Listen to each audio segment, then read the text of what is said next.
바랍니다. 자, 여러분, 우리는 광야의 삶을 살고 있습니다. 광야, 그죠? 이 광야는 공간적 개념이기보다는 우리의 삶의 전 과정이라고 볼 수 있어요. 그래서 우리의 삶에서 일어나는 경험, 또 어떤 사건들, 이걸 다 포함하는 거죠. 자, 이 광야는 여러분 특징이 뭐냐? 편안하지 않다는 거예요. 광야는 편안하지 않아요. 광야에는 고통이 있고 절망을 경험하는 것이. 예. 그래서 사람들은 다 이 광야를 피하고 싶어요. 광야. 근데 피할 수가 없어요. 광야를 피할 수가 없어. 우리의 인생이 어쩌면 광야라고 볼 수 있어요. 우리의 전반이. 아마 지금 청년들도 광야를 지나고 있을 거예요. 아, 젊은 날 정말 나이스하고 멋진 삶을 살고 싶은데 사실은 내 삶은 광야야. 아, 뭔가가 길이 안 보여. 여러분, 광야는요, 길이 없어요. 뭐 내비게이션도 없어요. 내비게이션도 필요 없어요. 바람이 확 불면요, 있던 길도 없어져 버려요. 광야로 들어가면 방향도 잃어버려요. 여기 어딘지 몰라요. 뭐 어떻게 되는지 몰라요. 청년 시절만 광야냐고요. 청년 시절이 지나면 광야가 끝이 날 것 같아. 그러지 않아요. 인생은 계속 광야예요. 중년기, 장년기, 뭐 노년기, 광야예요. 인생 전체가 광야라니까. 누군가 광야 길에 들어서잖아요. 그런데 그것은 내가 원하도 원치 않는 광야가 내 인생에 밀려오는 거예요. 근데 이 광야는 혹독해. 광야는 우리를 굉장히 절망하게 하고 우리를 거칠게 내몰아요. 근데 여러분, 성경을 보면요, 성경에서 우리가 매우 친숙한 환경이 어디예요? 광야예요. 그죠? 성경을 읽다 보면 성경에 광야가 어마어마하게 나와요. 왜 광야가 나올까요? 여러분, 거기에는 하나님의 숨겨진 의도가 있어요. 그냥 광야가 펼쳐지는 게 아니에요. 거기에 하나님의 의도가 있다는 거죠. 성경의 모든 인물들이 광야의 경험을 했습니다. 예외가 없어요. 자일이든 타이든, 내가 선택했던 아니면 누군가에 의해서 들어갔던 광야에 들어가요. 근데 광야에 들어가면 광야는 만만한 광야는 없어요. 여러분, 이스라엘 백성들이 광야를 통과하여서 가나안으로 가는 여정, 그죠? 광야를 통과해야 돼요. 광야는 반드시 통과를 해야 돼요. 그 통과를 해야 가나안으로 들어가는 여정. 그게 여러분 성경에서 확실하게 우리가 보여주는 그림이잖아요. 그런데 우리의 삶의 전체가 광야다. 왜 광야인가? 그 이유 중에 하나는요, 이 땅이 죄로 인하여 저주를 받았기 때문이에요. 에덴에서 또 쫓겨난 인간이 광야가 시작된 거예요. 원래는 에덴에 있었잖아요. 근데 죄로 인하여 에덴에서 쫓겨난 이후에 에덴 바깥의 삶은 광야예요. 그러니까 여러분, 온실이 아닌 거잖아요. 수시로 상황이 변하고 몰아치는 바람이 불고. 그래서 광야를 사는 오늘 우리의 삶은 매일 전쟁터와 같아요. 전쟁터예요, 우리 삶이. 뭐 직장에 가보세요. 전쟁터 아닌가? 뭐 유명한 기업, 뭐 멋있는 직장이고 남들이 알아주는 직장인데 들어가 보세요. 전쟁터지.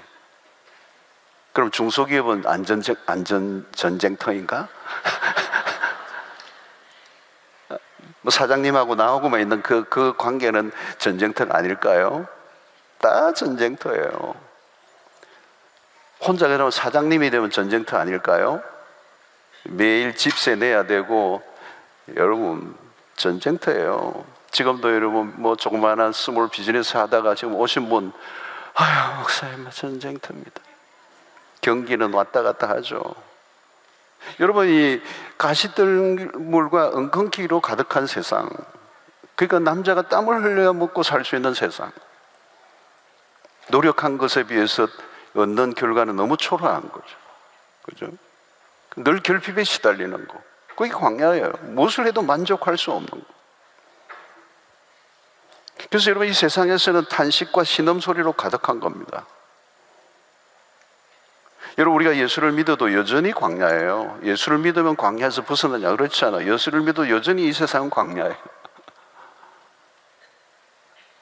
그렇게 예수를 믿으면 막 그냥 사업만 열면 착착 되고 잘 되면 어때요? 오히려 더 어려워요. 예수 안 믿는 사람보다. 예수 안 믿는 사람 꼼수라도 하고 막 거짓말도 하고 사기도 치고 그러는데 우리는 못 그러니까 어리버리 해가지고 더 당하고 더 어려워요. 더 혹독한 광야를. 예수를 믿으면 더 어려워져요. 예수를 믿고 신앙생활 잘 하는데 더 어려움이 더 많아. 그죠? 예고 없이 어려움이 밀어닥쳐요. 여러분, 이 광야는요 만만치 않아요. 광야로 끝이 날 수도 있어요. 인생이 어떤 경우에는 광야는요 통과를 해야 돼요. 오늘 이 밤에 광야를 통과하는 은혜가 있게 되기를 축원합니다. 여러분, 광야라는 환경은 달라지지 않아. 근데 그 이 광야에서 내가 벗어나고 광야가 없기를 바라면 이건 굉장히 어려워져요. 문제는 광야는 우리의 일평생에 펼쳐져요. 중요한 것은 광야를 바라보는 내가 달라져야 돼요. 무엇이 달라져요? 광야를 바라보는 관점을 바꿔야 돼요. 광야를 부정적으로만 보지 말라는 거예요. 여러분, 광야 자체는 어려워요. 좋은 환경은 아니에요. 척박해요. 풀 한 폭에서 찾아보기 힘들어요. 아무리 그래도 물을 찾기가 어려워. 힘들어요. 숨이 턱턱 막혀요. 열풍이 막 낮에는 불어닥쳐요. 밤에는 찬바람이 몰아쳐요. 근데 이 광야를 바라보는 관점, 그 관점을 바꾸는 거죠. 근데 이 관점이 어떻게 바뀌어요? 어떻게 바뀌어지죠? 광야 가운데 찾아오신 하나님을 만날 때. 여러분, 광야에 백성들을 몰아넣어 버리시고 끝내버리시는 하나님이 아니라 광야에 찾아오시는 하나님이에요. 광야에서 벗어나게 하는 게 아니라 광야 가운데 있는 그 백성들 한가운데 찾아오시는 하나님. 이거를 발견하셔야 돼요. 여러분, 왜 주님이 광야라고 하는 이 혹독한 환경에서 벗어나게 안 해주시고 광야 가운데 걷고 있는데 거기에 찾아오신 거예요? 그 찾아오신 이유가 뭐예요? 왜 이 광야, 이 시련, 이 혹독함으로부터 벗어나게 해주지 왜 이 안에 있게 하시느냐는 거예요. 왜 찾아오시느냐는 거예요. 그거는 광야를 통해 우리에게 주시고자 하시는 레슨이 있기 때문에 우리가 배워야 될 레슨이 있기 때문에 광야를 통해서만 받을 수 있는 훈련이 있기 때문에 광야를 통해서만 받는 훈련을 통해서야 비로소 우리가 이 세상에서 하나님의 백성으로서 다른 삶을 살 수 있게 하시는 거예요. 여러분, 하나님은 광야를 통해서 우리를 다루십니다. 여러분, 광야는 변화무쌍해요. 수시로 상황이 달라요. 한순간도 어떻게 예측이 안 돼요. 여러분, 세상이 그렇잖아요. 예측할 수가 없어요. 여러분, 오늘 우리의 삶의 어려움이 뭘까요? 예측이 안 돼요. 무슨 일이 날지 우리는 아무도 몰라요. 내일이 어떤 일이 날지. 지금 아무리 잘 돼도 내일 어떻게 될지 모르잖아요. 지금 잘 된다고 내일 잘 된다는 보장이 없는 게 우리 인생이에요. 위기라는 것이 여러분 우리 인생에 누구에게나 닥쳐. 위기적 상황, 크라이시스. 여러분, 막 폭풍우가 몰아치고 바람이 몰아치고 흙먼지가 막 그냥 막 온 땅을 덮고 나면 아무것도 보이지 않아요. 그 위기 상황이 오면 어떻게 해요? 나를 죽일 것 같잖아요. 우리의 삶에 위기가 오면 그 위기가 나를 이제 끝장낼 것 같은 거죠. 그때 우리에게 뭐가 나와요? 대부분의 사람도 원망이 하죠. 하나님, 왜 나에게 이런 일이? 주로 사람들의 질문은 why? 왜 이런 일이 일어나냐? 이 욥기서에 계속 질문이 왜 그 고통이 일어났느냐는 거예요. 여러분, 이런 상황에 부딪힐 때 사람들은 원망과 불평하는 것입니까?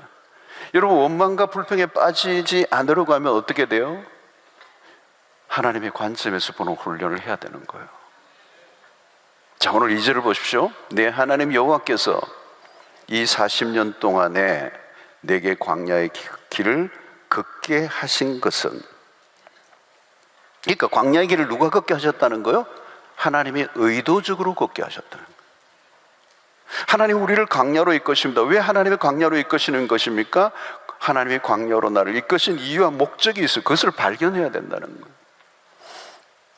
괜히 우리를 고생시키려고 우리를 고통을 경험하게 하기 위해서 그 고통 자체가 목적이 아니라. 여러분, 우리 둘 중에 하나예요. 광야에서 버텨낼 건가 아니면 광야에서 무너질 건가. 문제는 그 위기에 내가 어떻게 대처해야 하는가에 따라 길이 갈려지는 겁니다. 시련과 위기 상황을 맞아 내가 연약한 상태로 무너지고 말 것인가 아니면 시련을 통해 더 강해질 것인가. 광야에서 힘으로 치는 시련은 우리의 힘으로는 이겨낼 수가 없어요. 대개는 여기 쓰러지는 거죠.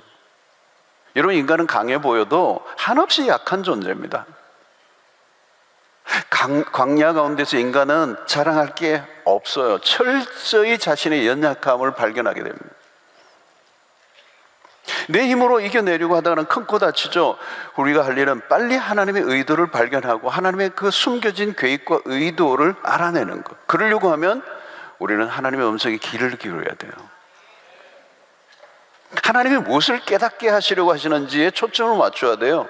하나님이 광야를 통해서 우리를 빚어내시고자 하시는 의도와 목적이 뭔가를 발견하는 거예요. 자, 그것을 오늘 이 본문 속에서 우리가 보는데요. 다시 2절을 보겠습니다. 내 하나님 여호와께서 이 40년 동안에 내게 광야 길을 걷게 하신 것을 기억하라. 이는 너를 어떻게 해요? 낮추시며. 두 번째, 너를 시험하사 내 마음이 어떠한지 그 명령을 지키는지 지키지 않는지 알려 하심이라. 첫 번째 뭐예요? 너를 낮추시며, 그 광야의 길을 걷게 하신 것은 너를 낮추시며 우리를 겸손하게 하신다는 거예요. 네. 제가 지난 주간에 그 겸손에 대한 설교를 했어요. 겸손, 이게 얼마나 중요한 주제인지 몰라요. 여러분, 왜 시련이 오는 거예요? 왜 광야에 몰아넣으신 거예요? 우리를 낮추시려고 하는 거예요. 낮추시려고. 그 시련을 통해 나라는 인간이 누구인가가 드러나요. 평소에 내가 누구인지를 몰라요. 통 몰라요. 광풍이 몰아치면 그 광야를 지나는 동안 내 실력이 드러나는 거죠. 여러분, 우리는 나에 대한 진정한 평가를 잘 못하고 삽니다. 과대평가를 하든지 과소평가를 하든지 합니다. 그런데 인생의 시련이 몰아닥치면 나를 보게 해줘. 내가 얼마나 연약한 존재인가를 깨닫습니다. 평소에 내 안에 허세와 허풍들이 얼마나 많이 있는지. 그래서 광야의 길을 통하여 하나님이 나를 보라는 거예요. 내 실체를 인정하라는 거예요. 그게 뭐예요? 겸손하는 거예요. 나를 낮추시려고 한다. 여러분, 광야는 낮아지게 하는 곳이에요. 왜요? 우리는 스스로 낮아지려고 하지 않기 때문에. 우리는 반대예요. 끊임없이 높아지려고 해요. 그 욕망은 시들지 않아요. 끊임없이 높아지려고 해요. 이런 레슨의 목적을 잘 이해하고 있어야 합니다. 문제 출제 이용을 알고 있어야 혼란이 없습니다. 문제를 내시는 분의 의도를 바로 알아야 돼요. 그러니까 학교 다닐 때 공부 잘하는 친구들이 보니까 선생님의 의도를 알더라고요. 그래서 선생님이 시험을 낼 거를 미리 다 메모해 놨어. 그러니까 선생님이 칠판 한 두 번 두드릴 때 그때 벌써 저기 문제 나온다 다 적어 놓은 사람이 있어. 왜 하나님이 낮아지게 하시는 겁니까? 그러면 여러분, 삶을 불행하게 만드는 원인은 높아지고 하자는 마음에서 오는 거예요. 왜 겸손이 중요합니까? 겸손이나 교만은 도덕적인 문제가 아니에요. 영적인 문제예요. 하나님과의 관계에 영향을 끼치는 겁니다. 그렇지 않으면 교만한 자를 하나님이 대적하신다는 거예요. 겸손은 뭡니까, 여러분? 하나님을 전적으로 의지하는 태도예요. 하나님에게 고분고분해지는 거죠. 여러분, 우리 착각은 언제나 내 힘으로 살 수 있다고 믿습니다. 잘 나갈 때 보십시오. 하나님 필요 없습니다. 어디 하나님이 생각도 안 합니다. 하나님 눈꼽만큼도 안 찾습니다. 하나님 생각도 하지 않습니다. 찾을 마음도 의지도 없습니다. 우리는 자신의 한계와 부족을 인정하려고 하지 않아요. 가난한 자신의 힘을 쌓고 자랑하려고 하지. 아무리 실패해도 좀처럼 고개를 숙이지 않아요. 웬만큼 실패해도요, 고개를 들어요. 여러분, 기도를 잘 배우지 못하는 이유가 뭘까요? 대개는 할 수 없어서 기도하는 거예요. 사람이 본래 인간은 기도를 안 해요. 어려움이 닥쳐도 가능하면 내 힘으로 해결하려고 하지 엎드리려고 하지 않아요. 여러분, 하나님 안 찾습니다. 아무리 실패하고 아무리 내리막길을 가도 자아가 안 죽어요. 자아가 안 죽어. 자아가 죽을 때까지 안 죽어요. 여러분, 우리의 삶이 왜 힘든 것입니까? 자아 때문입니다. 평소 우리의 자아가 살아서 춤을 추는 거죠. 여러분, 어떤 사람은 재능과 능력이 많아요. 그런데 이 자아가 안 죽은 거죠. 그러면 재능은 쓸데없습니다. 그 재능이 의미가 있겠어요? 그 실력이 무슨 의미가 있어요? 자아가 펄펄 살아있는데. 성공이 중요한 게 아닙니다. 자아가 안 죽은 사람은 성공의 자리에 갈지라도 급격하게 무너지게 되어 있습니다. 여러분, 이 자아를 깨뜨리는 곳이 어딘지 아십니까? 바로 광야예요. 하나님이 광야로 내모신 이유예요. 광야는 놀라운 일을 해내요. 웬만해서는 자아가 안 죽어요. 꿈틀거려요. 근데 광야는 자아를 산산조각 내는 거예요. 여러분, 인간의 자존심은 셉니다. 자존심이 강할수록 광야는 길어져요. 하나님에게 고분고분하지 않거든요. 똑똑한 척 하거든요. 내 주장이 강한 거죠. 그러면 여러분, 광야는 계속되는 겁니다. 어디까지 가야 돼요? 인간으로서의 희망의 불이 다 꺼질 때까지예요. 내가 자랑하던 모든 게 사라질 때까지. 자존심이 다 죽어요. 더 이상 내가 의지하는 곳이라고는 하나도 없는 상황에 부딪히는 것, 나는 이제 끝이야 라고 하는 그 절망의 끝자락까지 가게 하는, 벼랑 끝이죠. 단 한 가지 길만 남아요. 마지막에 무엇이 남아야 돼요? 그 자아가 죽는 그 자리에서 비로소 딱 한 번만 내 시선 앞에 다가오는 거예요. 그분이 하나님이시.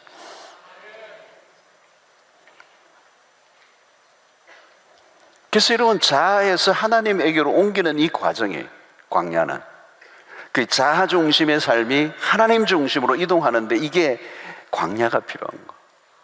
그리고 이 광야가 한두 광야가 아니라 40년이 필요한 거예요. 40년.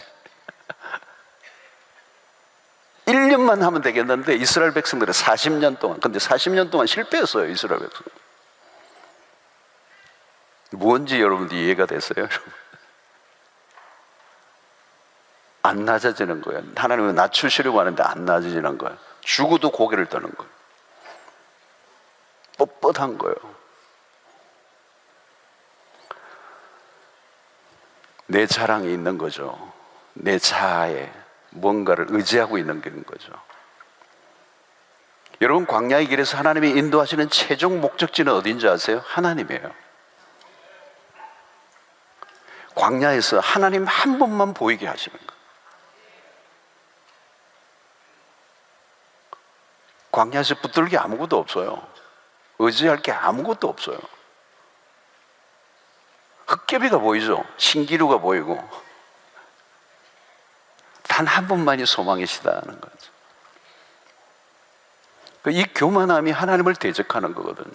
이 교만함이 하나님을 의지하지 않는 거거든요. 이 교만함이 끝내 자기의 힘으로 살아가고 자기의 능력과 재주로 살아가려고 하는, 자기의 똑똑함과 자아로 살아가려고 하는 거.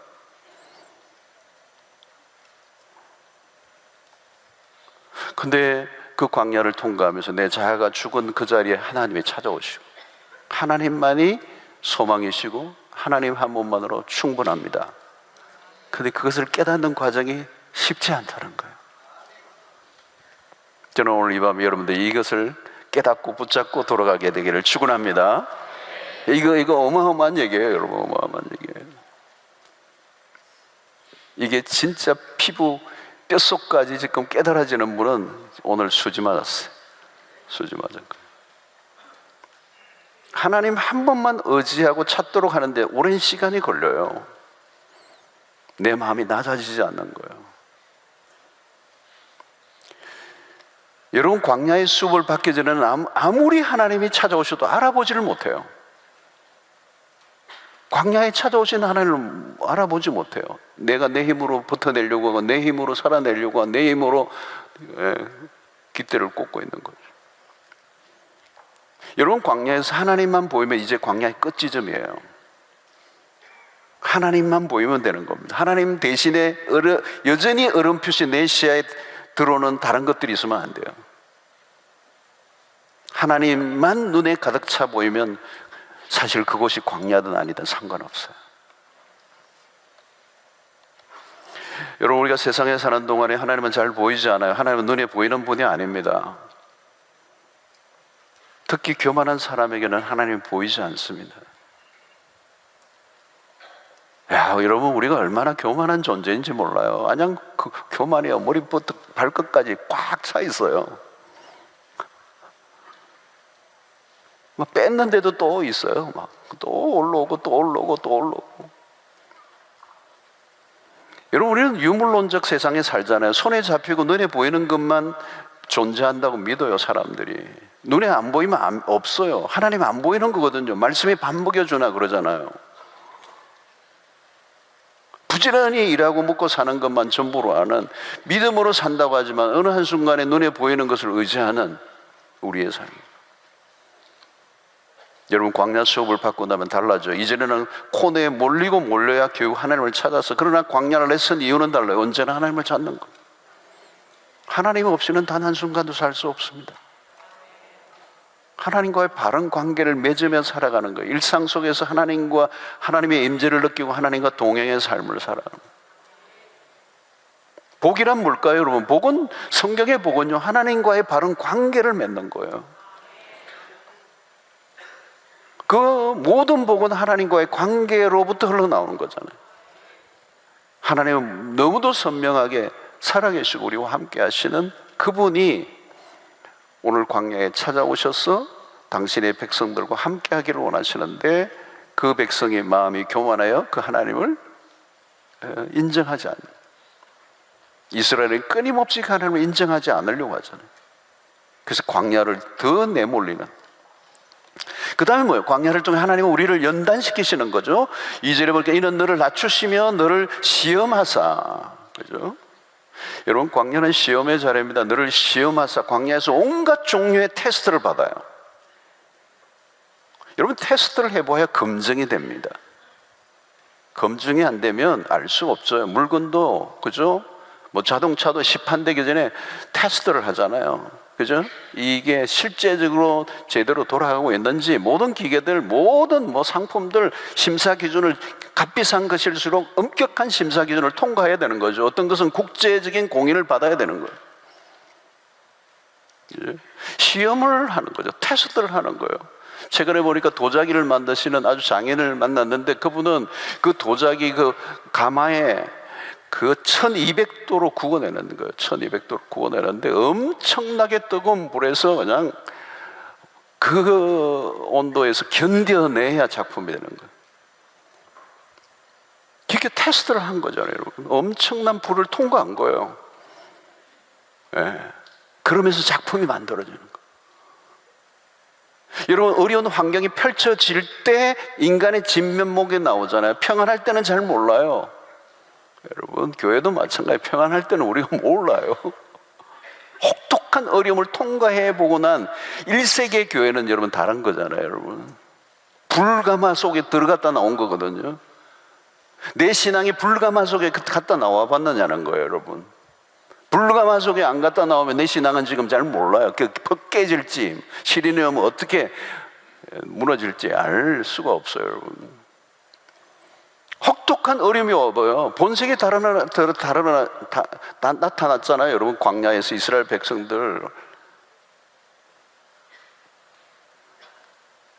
여러분, 우리도 마찬가지예요, 여러분. 어려움도 한 1년 겪은 거하고 한 5년, 어떤 사람은 막 10년, 어떤 사람은 20년 내내 어려움을 겪어낸 사람들이 계실 거예요. 질이 달라요, 여러분.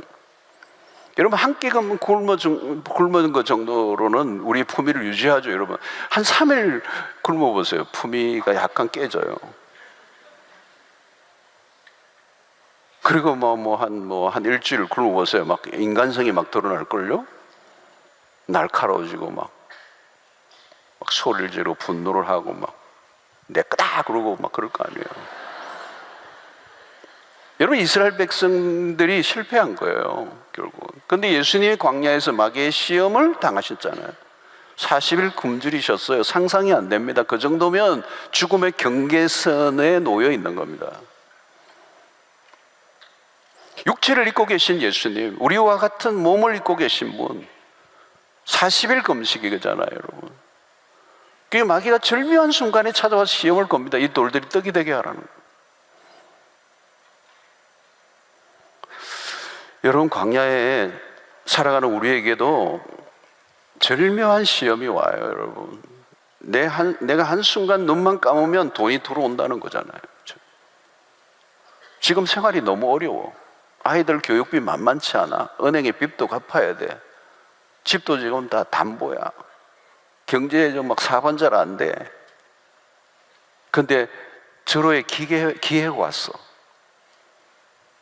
근데 그 기회가 잡으면 그리스도인으로서는 좀 꺼리는 일. 주일 성수도 할 수 없고, 또 유혹이 많고, 밤에 막 술집도 다녀야 되고, 그냥 아부도 해야 되고, 그리스도인의 자존심 다 내려놔야 그 일을 해요. 근데 현실은 너무 어려워. 돈은 많이 준대. 유혹이죠, 여러분. 그냥 한 1년 주일 성수 안 하고 눈 감고 하면 돈 벌어봐? 여러분, 진짜 절박한 상황에 내몰린 분은요, 가장으로서 얼마나 테스트겠어요? 얼마나 시험이 혹독하겠어요?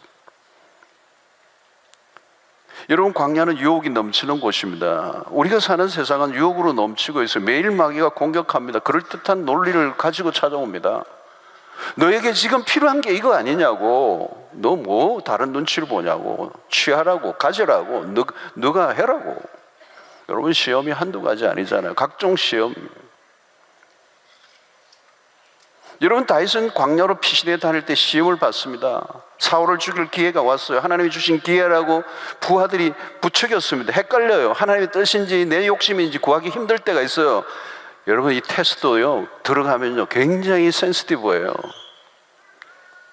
인간은 여러분, 힘들어지고 연약해지면요, 합리화가 일어나요. 그럴듯하게 자기를 그냥 포장해서 그 죄를 죄가 아닌 것처럼 말이죠. 사람이 여러분 연약해지면 무슨 정상이 일어나는지 모릅니다. 얼마나 우리는 하나님의 뜻을 합리화하는지 모릅니다. 무슬림처럼 그냥 인샬라라고 하죠. 하나님 뜻이다. 여러분, 다윗은 바로 앞에 있는 사울 왕을 죽이지 않습니다. 테스트에 통과한 거죠. 근데 왕의 옷자락을 살짝 자른 것, 그걸로 인하여 자기의 양심의 아픔을 그가 겪죠, 여러분. 영적인 감수성입니다. 그가 혹독한 어려움을 지나면서도 그 영적 감수성, 하나님과의 관계 속에 그 경계선을 넘지 않는 그 영적인 세심함이 그 안에 있었어요. 광야를 통과한 거예요. 다윗은 광야를 통과하는 동안에 영적으로 많은 연단을 받습니다. 왜 하나님은 연단을 받도록 허락하셨어요? 시험은 힘들어요. 그러나 시험을 자꾸 치면서 어떻게 돼요? 실력이 늘어나는 거예요. 시험을 언제까지 칩니까? 통과할 때까지잖아요. 여러분, 시험을 잘 통과하면서 어떻게 연단의 과정을 거쳐요. 연단이 뭐예요? 우리를 단단하게 만든다는 거예요.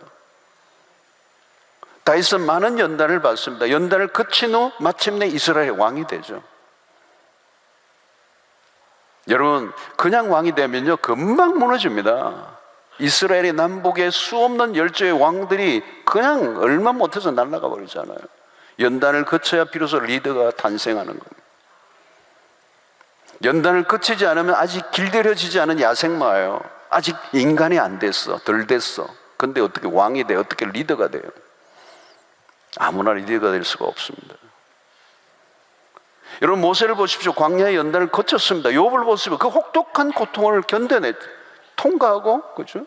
광야를 지내요. 그래서 유명한 구절이 뭐예요? 욥기 23장 10절, 그러나 내가 가는 길을 그가 하시나니 그가 나를 단련하신 후에는 내가 순금같이 나오리라. 여러분, 참 이건 멋있는 얘기예요. 그가 나를 단련하셨다는 거, 하나님이 나를 단련하신 거, 그가 나를 테스트하신 거, 이래 테스트하고 저래 테스트하고 막 그냥 굴린 거예요. 혹독한 테스트를 거친 거예요. 그리고 나니까 그 뜨거운 용광로를 지나가고 나니까 내가 순금같이 되어 나오려는 거예요. 여러분, 인간은요 본래 흙이에요. 흙. 우리는 흙이 존재해요. 지금도 죽으면 한 줌의 흙이에요. 원래 흙으로 만들어진 존재. 그래, 아담이에요. 근데 어떻게 해요, 여러분? 흙이 금이 될 수 있습니까? 여러분, 흙이 금이 되려고 하면 필수적인 게 있어요. 불을 통과해야 돼. 욥의 인생이 불을 통과하니까 흙인데 금이 된 거예요. 순금같이 된 거예요. 불순물을 따져간 퓨어한 골드가 된 거예요. 여러분, 연약한 부분을 강하게 하십니다. 부족을 채워주십니다. 완성품으로 만드십니다. 그래서 여러분, 야고보서 1장 1절로 4절에 내 형제다, 너희가 여러 가지 시험을 당하거든 온전히 기쁘게 여기라. 아멘. 온전히 기쁘게 여기라. 지금 여러분 시험 중에 계신 분들이 계세요. 온전히 기쁘게 여기세요. 온전히 기쁘게 여기세요. 이는 너희 믿음의 시련이 인내를 만들어내는 줄 너희가 알미라. 인내를 온전히 이루라. 이는 너희로 온전하고 고비하여 조금도 부족함이 없게 하려 함이라. 여기 온전하고 고비하여, 이 말이 뭐예요? 여러분, 시험을 통하여 우리를 온전함을 이루게 하신다. 여러분, 이 온전이라는 말의 의미가, 원어적 의미가 뭔지 아세요? 망가진 것을 고친다는 거예요. 찢어진 그물을 다시 촘촘하게 깁는다는 의미가 여기 온전함이라는 단어 안에 있어요. 에베소 4장에 나오는 단어인데요. 여러분, 그물이 구멍이 나면 고기가 다 새 나가잖아요.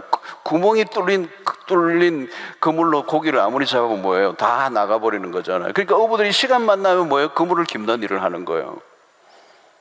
그물이 촘촘하게 되어 있으면 많은 물고기를 잡아요. 그게 온전함이라는 거예요. 그 테스트를 통하여 내가 온전해진다는 거예요. 여러분, 우리의 삶이 열심히 살고 노력을 하는데 헛수고일 때가 많아요. 열심히 살아요. 근데 나중에 보면 아무것도 없어. 초라해. 헛고생만 한 거예요. 그물이 비어있는 거예요. 그물이 구멍이 나 있는 거예요. 여러분, 인생 전체가 빈 그물이 된다면 얼마나 허무한 일입니까? 별일 아닌 것으로 인생이 무너져. 이상하게도 삶이 채워지지 않아. 계속 헛고생만 하나. 내가 쌓는 것보다 허물어지는 속도가 더 빨라. 채우는 것보다 나가는 게 더 많아. 누수현상. 밑 빠진 독을 어떻게 채울 수가 있습니까? 근데 여러분, 광야의 훈련을 통하여 연단이 되면 단단해지고 견고해지고 그물이 촘촘해지는, 온전해진다는 거예요. 멸치 한 마리도 빠져나가지 못할 정도로 촘촘한, 수고한 대로 열매를 거두고 더 이상 헛된 삶을 살지 않는다는 거예요. 광야의 이 테스트를 거치고 난 다음에 내 삶이 온전해진다는 거예요. 단단해진다는 거예요. 그러면 너희로 온전하고 고비하여 조금도 부족함이 없게 하려 함이라. 그러니까 온전히 시험을 당하면 온전히 기쁘게 여기라는, 그 시험을 통하여 너를 온전하게 한다는 거예요. 구비하여 조금도 부족함이 없게 한다는 거예요. 너의 인생의 모든 것들이 탄탄한 기반 위에 세워진다는 거예요. 빌드업 된다는 거예요. 여러분, 광야의 훈련이 얼마나 유익해요. 이 훈련을 통과하지 않으면요, 버석한 거예요. 기계로 치면 망가져 있는데 뭐 돌리고는 있는데 하나도 뭘 만들어내지를 못하는 거예요. 광야의 시간을 볼 때는 너무 힘듭니다. 왜 이런 광야를 허락하셨는가? 왜 이런 고생을 내가 해야 되느냐? 그러나 광야 수업을 통해 연단이 되고 나면 놀라운 일이 나요. 놀라운 일이. 성숙한 인생이 되고, 여러분, 고난을 하나님과 함께 그 광야에서 통과한 사람들이 그 테스트를 거치고 나면요, 그 삶은 꽉 찬 삶이 돼요. 꽉 차 있는 거예요. 가볍지 않아요. 흔들리지 않아요. 단단해요. 성숙해요. 풍성해요. 여러분, 우리가 우리의 삶에 광야가 닥칠 때 어떻게 해야 합니까? 광야를 거부하면 안 돼요. 광야를 받아들여야 돼요. 억지로 받아들이는 게 아니라 기꺼이 받아들여야 돼요. 불평하지 말고. 힘들기 때문에 불평하기 쉬워요. 그러나 불평을 하면 어떻게 됩니까? 광야의 삶은 길어져요. 힘든데 더 힘들어져요. 그뿐만 아닙니다. 이 광야가 계속되는데, 그 광야는 광야 훈련을, 수업을 이수할 때까지. 그래서 이스라엘 백성들이 광야의 길이 길어졌습니다. 40년. 모세도 광야 40년이에요. 이 40년의 의미는 성경에서 굉장히 우리에게 시사하는 바가 많죠. 여러분, 40년 동안 모세나 이스라엘 백성이 이 40년의 시간을 보냈다는 말은 뭘 얘기해요? 광야는 지름길이 없어요. 단축 수업이 없어요. 충분히 다 받아야 돼요. 모세는 인생의 3분의 1을 광야에서 보내요. 상징적인 의미가 있죠. 생각보다 광야의 시간을 많이 보내요. 이 광야는 내가 원해서 들어가는 곳이 아닙니다. 그러나 우리는 광야를 피하려고 해서. 근데 하나님 우리를 광야로 이끄셔요. 우리는 광야를 싫어합니다. 어쩔 수 없이 광야를 맞아요. 근데 광야를 통과하는 가운데 놀라운 선물이 있다는 것을 뒤늦게 깨닫죠.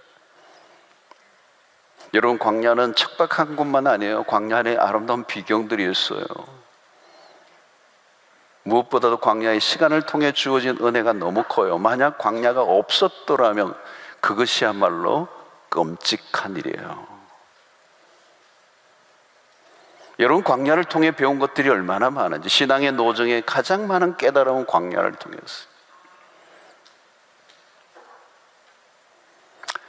저는 이게 학창시절, 사춘기 때부터 우리가 불교에서 개종한 이후에 우리 집안은 혹독한 광야로 들어갔었어요.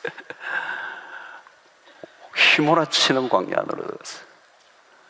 와, 엄청난, 지금도 생각하면 그냥 끝이 날 것 같은, 끝장 같은 이런 환란이 보죠.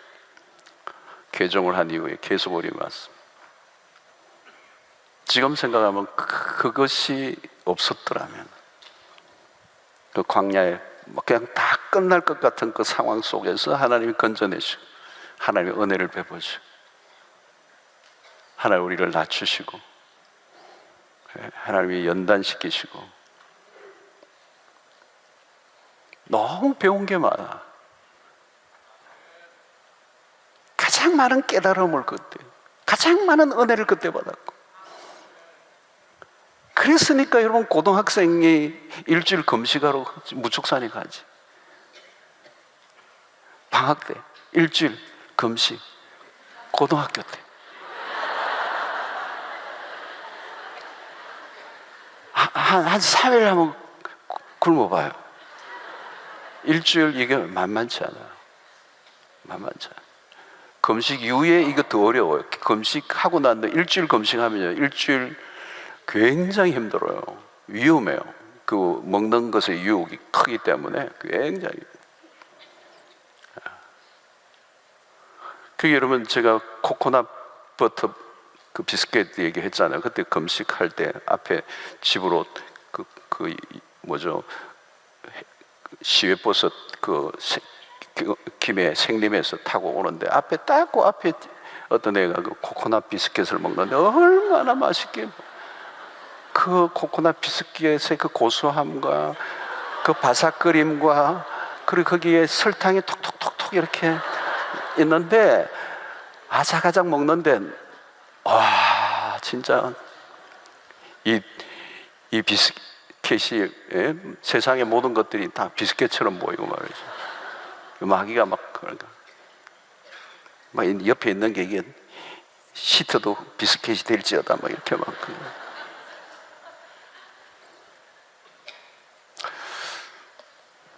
멀리서 보면 광야는 나를 집어삼키고 죽일 것 같아요. 그러나 광야는 다른 어떤 것과 비교할 수 없는 은혜를 경험하는 곳이에요. 가장 큰 은혜는 광야에서 주어져요.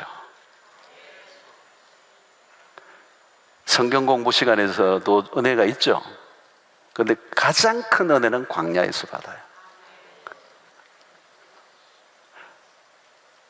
광야에서 하나님을 만나요. 우리 집에 광야가 없었다면 우리 집안은 예수를 만날 수 없어서 그런 은혜를 경험할 수. 광야에서 하나님을 만나요. 광야에서 하나님과 함께 걷는 법을 배워요. 광야에서 하나님의 음성을 들어요. 광야에서 하나님을 의지하는 법을 배워요. 책상에서 성경 공부만으로 배우는 것은 안 돼요. 머리로만 익힌 신앙은 광야에 나가면 박살이 나요. 광야에서의 신앙은 추상적이지 않아요.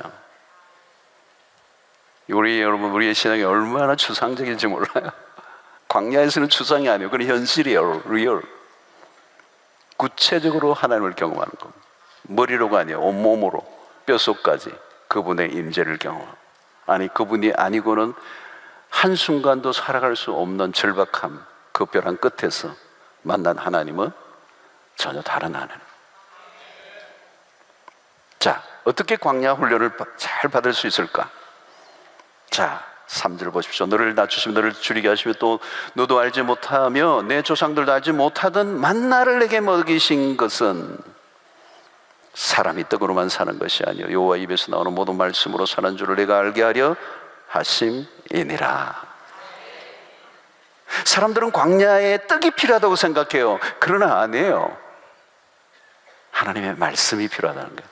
그 만나를 주신 이유는 그 만나를 통하여 하나의 그림을 보여준 거죠. 이 만나는 하나님의 임재요, 하나님의 너희를 말씀으로 인도하는 것을 하나의 시각적으로 보여준 거예요. 떡이 아니고 하나님의 말씀. 떡만 먹으면 죽는다. 그래서 하나님의 입에서 나오는 모든 말씀으로 사는 줄 내가 알게 하려 하십니다. 그러니까 하나님의 입에서 나오는 말씀, 입에서 나오는 모든 말씀, 우리의 죽고 사는 모든 것은 하나님의 입에서 나오는 말씀에 결정된다. 복과 화가 하나님의 입에서 나온다. 우리의 삶을 결정하는 모든 게 하나님의 입에서 나온다. 여러분, 이게 천둥 소리처럼 들리기를 축원합니다. 그러니까 우리는 할 일이 딱 하나밖에 없어요. 광야에서 하나님의 입에서 무슨 말씀이 나오는지에 촉각을 기울이는 겁니다. 세상과 다르게 살아가는 거. 세상이 강조하는 건 뭘까요? 뭐 노력해라, 뭐 성실해라, 최선을 다해라, 뭐 너의 뭐를 개발해라, 뭐 다 필요하죠. 그러나 여러분, 우리는 그런 것에 의해서 우리의 인생이 결정되지 않고 하나님의 입에서 나오는 말씀에 의해서 결판이 나는 겁니다. 그래서 여러분, 히브리어로 이 광야는 미르바르라는 단어예요. 그런데 이 미르바르라는 이 말씀을 가리키는 다바르와 같은 어원인데, 이 다바르가 뭐냐? 말씀이기도 하지만 입이라는 말이 뜻이 있어요. 입. 그래서 여호와의 입에서 나오는, 그러니까 광야와 말씀, 미르바르라고 하는 이 말과 광야라는 말과 다바르 같은 어원에서 나온 거예요. 광야와 말씀이 같고 광야와 입이 같은 거예요. 그러니까 하나님이 광야에서 말씀하신다는 거예요. 광야는 하나님의 말씀이 임하는 곳입니다. 이 의미가 있죠. 우리가 어디에서 말씀을 들을 수 있으면 광야예요. 보통 때는 말씀을 못 들어요. 스쳐 지나가 버려요. 아무리 말씀해도 못 들어요. 그래서 예언자들도 말씀을 듣기 위해서는 어디로 가요? 광야로 가는 거예요. 저는 오늘날 한국교회 목회자들도 광야로 가야 돼요. 광야로 일부러 광야가 어디 있겠습니까? 도시 속에 사는데 내가 있는 곳을 광야로 만들어야죠. 광야라도 하나님의 말씀에 귀를 기울이고 말씀을 들으면 광야의 길을 헤매지 않을 수 있습니다. 광야에 진짜 필요한 것은 물이 아니에요. 양식이 아니에요. 말씀이에요. 말씀의 피를 따라가면 길을 잃지 않아요. 그러면 삽니다. 근데 말씀이 들려지지 않으면 광야에서 결국은 죽게 돼요. 근데 말씀을 듣는 게 쉽지 않습니다. 방해가 너무 많아요. 말씀보다 당장 일어난 매일 다가오는 이 현실 때문에 거기에 다가가다가 말씀을 놓쳐버려요. 여러분, 우리 두 세계 사이에 살고 있습니다. 물질 세계와 영적 세계. 세상 사람들은 물질 세계만 존재하고 믿어요. 그것도 믿음이죠. 우리는 물질 세계만이 아니라 영적 세계가 있음을 믿습니다. 물질만 존재하다고 믿고 사느냐? 이 세상을 넘어선 세계가 있는가를 믿는가를 선택해야 되는 거예요, 여러분. 여러분, 떡만 추구하면 결국은 죽습니다. 우리가 말씀을 추구한다고 떡을 포기하고 떡 없이 산다는 것을 주장하는 건 아니에요. 말씀을 따라 살면 떡도 따라오는 거죠. 가장 잘 사는 길은 말씀 안에 있습니다. 떡에 눈이 어두운 사람은 자기가 죽는지 사는지 몰라요. 자기 살려고 남을 죽이기도 해요.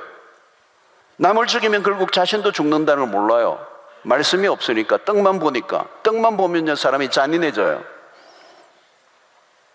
말씀의 길을 구해야 합니다. 그런데 우리는 스스로 말씀을 찾지 않아요. 그러니까 하나님 우리를 광야로 몰아넣는 거예요. 광야에 들어가야 말씀이 들리는 거예요. 그러니까 평소에는 우리가 말씀을 들어도요, 이게 살짝 왔다가 지나가는 거예요. 살짝 지나가는 거예요. 여러분, 죽고 사는 길이 말씀에 달려 있습니다. 하나님의 음성에 귀를 기울이면 오아시스도 만나고 떡도 생겨요. 말씀 안에 모든 게 다 들어있어. 말씀을 놓치면 그 순간부터 뭐 이거 저거에 막 원망 불평, 뭐 고기 달라 어쩌나, 뭐 돌아가자, 뭐 별 소리를 다 해요. 여러분, 삶이 힘들어지고 위기가 올 때 어떻게 해야 합니까? 당황하지 마십시오. 두려워하지 마십시오. 절망하지 마십시오. 조용히 하나님의 음성에 귀를 기울이세요. 광야에는 길이 없잖아. 길이 보이지 않으면 헤매잖아. 이정표도 없어요. 동서남북이 어딘지 모르고 광야를 헤매다가 광야에 다 죽어요. 말씀이 들린다는 것은 은혜 중에 은혜인 거죠. 길이 중요합니다. 왜 위기 속에 빠지면 길이 안 보이니까 답이 없잖아요. 예수는 40일 금식 후에 마귀의 힘으로부터 승리하셨습니다. 우리도 주님에게서 승리의 비유를 배우는 거죠. 그게 뭐예요? 주님은 말씀으로 이기셨잖아요. 주님은 상황에 매몰되지 않았습니다. 주님은 말씀에 집중하셨습니다. 예수님은 이스라엘의 실패를 걷어내시고 우리에게 승리의 모델이 되셨습니다. 주님은 광야에서 말씀에 귀를 기울였습니다. 세례 요한도 광야에서 말씀에 귀를 기울였습니다. 광야는 하나님의 말씀을 듣기 위해 최적의 환경입니다. 여러분, 우리는 세상의 소음에 시달립니다. 엄청난 정보들, 별별 소리들, 출처불명의 소리들에 무수하게 떠돌아다니는 그 얘기, 거기에 사람들은 또 조회수를 더해주고 더 가짜인데도 불구하고 더 믿음을, 신뢰를 심어주고 사람들은 그 길을 따라가는 거예요. 여러분, 오늘날 영적 난청 환자들이 얼마나 많습니까? 들어야 할 것을 못 듣고 안 들어도 될 것을 듣고 다니는 사람들, 내가 듣고 싶은 것만 듣는 세상. 이 광야는 어떤 것이죠? 광야는요, 모든 소음을 차단하는 것입니다. 하늘의 소리에 귀를 기울이게 만드는 것입니다. 성도 여러분, 왜 하나님께서 광야에서 낮아지게 하셨습니까? 낮아짐의 자체가 목적이 아니에요. 낮아짐을 통하여 말씀을 듣고 순종하는 자가 되게 하기 위해서. 말씀이 주어질 때 주어진 그대로 순종하는 자. 주님은 돌이 떡이 되게 하라는 마귀의 속삭임보다 하나님의 말씀이 더 크게 들렸어요. 우리가 말씀을 따라 살아갈 때 우리에게 무슨 일이 일어나는 것입니까? 세상을 바라보는 관점이 변하게 돼요. 가치관이 변하는. 바울에게 그런 일이 일어났잖아요, 여러분. 그런 그리스도를 만난 이후에 이전에 모든 추구하는 것들을 배설물로 여겼던 것은 그의 세계관과 안목이 바뀌었기 때문에 그 마귀가 유혹하는 것들이 배설물처럼 보일 정도로 세계관이 달라진 거예요. 여러분, 우리의 싸움은 어디에 있는 것입니까? 돌들이 떡으로 보이면 안 돼요. 돌은 돌로 보여줘야 돼요. 착시 현상이 위험한 겁니다. 떡보다 말씀이 더 귀중하게 보여야 합니다. 떡의 가치보다 말씀의 가치를 더 높게 보여줘야 합니다. 말씀에 눈을 뜨면 길이 보이는 거예요. 이전에 놓치고 살았던 것들이 시야에 들어오고 영원한 것이 눈에 들어오고 진리의 눈이 떠여지고 말씀에 눈을 뜬 자가 되는 것입니다. 여러분, 우리가 말씀하지만 하나님의 말씀의 가치가 얼마나 엄청난 것인가를 제대로 알고 있습니까? 얼마나 실감하고 있습니까? 이 말씀이 우리의 삶의 중심에 놓여 있습니까?